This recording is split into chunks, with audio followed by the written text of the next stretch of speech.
У X стагоддзі жыў чалавек па імені Рагвалод. Паводле адной з гіпотэз, ён быў варагам, запрошаным у Полацк на княжанне. Паводле другой, сынам полацкай княгіні Працлавы, які пасля смерці маці прыняў княжанне, вярнуўся ў вотчыну з-за моря. Для нас ён дакладна першы гістарычна вядомы князь полацкага княства.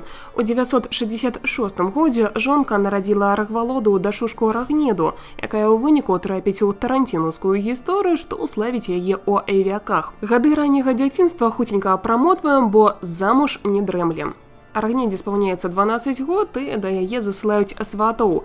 Прычым не адзін хлопец, а адразу два, ды яшчэ браты, ды яшчэ і зводны, ды яшчэ і з цёркамі паміж сабой. Выбіраць дзяўчыне даводзілася паміж кіеўскім князем Яраполкам Святаславічам і наўгародскім князем Уладзімірам Святаславічам. Калі Яраполк быў князем без пытанняў, то па Уладзіміры пытанні акурат былі.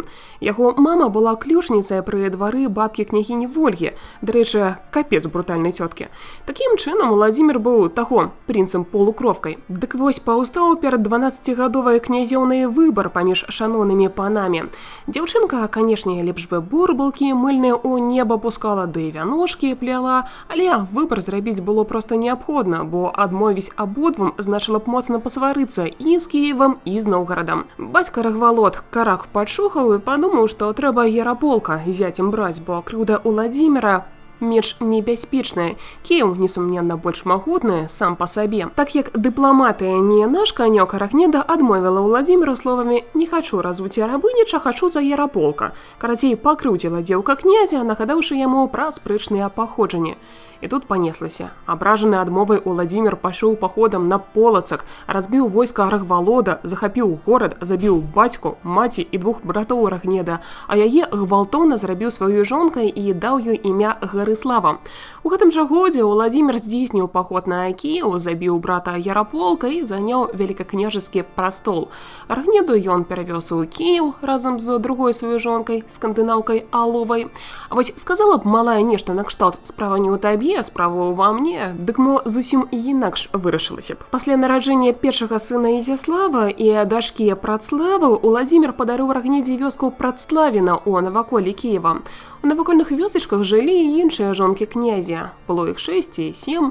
Як сведчыць летапісец, Уладзімір трымаў яшчэ некалькі гарэмаў у 8 сотняў наложніц. Відаць, каб весяліцца разам з дружынай. Спраў у князя хапала, у Кіеве ён жыў мала, Рагнеду наведваў выпадкамі. Па некаторых звестках князёўна нарадзіла Уладзіміру 5 дзетак. Гадавала Рагнеда дзяцей, а сама ніяк не магла забыцца, што і сям'ю яе Уладзімір забіў, і Полацк разрабаваў, і яе саму гвалтам узяў. З такімі думкамі начаваць цяжка.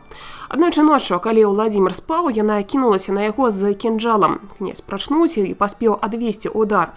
Уладзімір хацеў пакараць Рагнеду смерцю, але за маці уступіўся старэйшы сын Ізяслаў. Секчы жонку пры сыне Уладзімір не адважыўся, а праз колькі дзён Рагнедзе вясцілі, што яна сама ніколі не ўбачыць сваіх дзяцей апроч Ізяслава, разам з якім ссылаецца на жыхарства ў глухмінь да вытокаў Свіслачы. І вось маладая жанчына, былая кіеўская княгіня, разам з сынам распачынае новае жыццё на палачанска-дрыгавіцкім памежжы. Тут яны пражылі ў год у неведанні далейшага лёсу. А Уладзімір тым часам вырашыў прыняць хрысціянства. У 988 годзе ён жэніцца з візантыйскай царэўнай Ганнай. Гэта значыла, што з паганскімі жонкамі Уладзіміру трэба было развітвацца, а гарэм згортваць. Па адных звестках о Рагнедзе князь прапанаваў развод і замужжа з любым з яго баяраў. Рагнеда адмовілася. Яе словы «княгіняй была, не хачу быць рабыняй» настолькі ўразілі яе хворага сына Яраслава, што ён вылечыўся ад параліча ног, а потым Рагнеда быццам бы сама пастрыглася ў манахіні.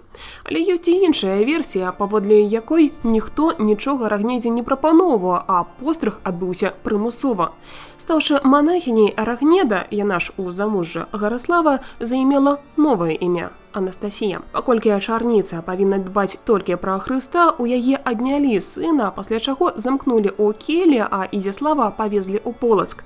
11 гадоў яна пражыла манашкай, без дзяцей, без будучыні, без вартай справы, толькі ўспамінамі, толькі з думкамі, ад якіх і звар'яцець лёгка. Некаторыя ж сцвярджаюць, што Рагнеда шчыра прыняла новую веру, пашырала яе сярод сваіх суродзічаў-крывічоў павольна, абдумана, высвятляючы сутнасць хрыстовай навукі.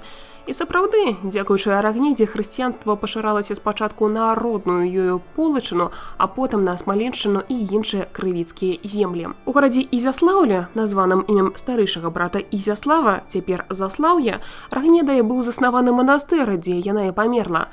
Яна была першай жанчынай-манахіняй у старажытнай Русі. Выхаваны ў духу хрысціянскай маралі, яе 11гадовы сын Ізяслаў быў абраны на княжацкі трон у Полацку, і тым самым была адноўленая дынастыя полацкіх князёў Рагвалодавічаў. Другі яе сын Яраслаў, за разумнае праўленне празваны мудрым, за 35 гадоў княжання ў Кіеўскай Русі узнеў дзяржаву да вяршыні магутнасці, пакінуўшы нашчадкам першы на Русі збор законаў, праўду Яраславу, пабудаваў у Кіеве Сафійскі сабор, заснаваў кіеўскую мітраполію. Карацей, нацярпелася нашая Рагнеда, і нам падаецца, што ўсё-такі яна вырвалася з зачараванага кола, бо ўсё сваё жыццё старалася дзейнічаць і змагацца за свае правы і сваю айчыну.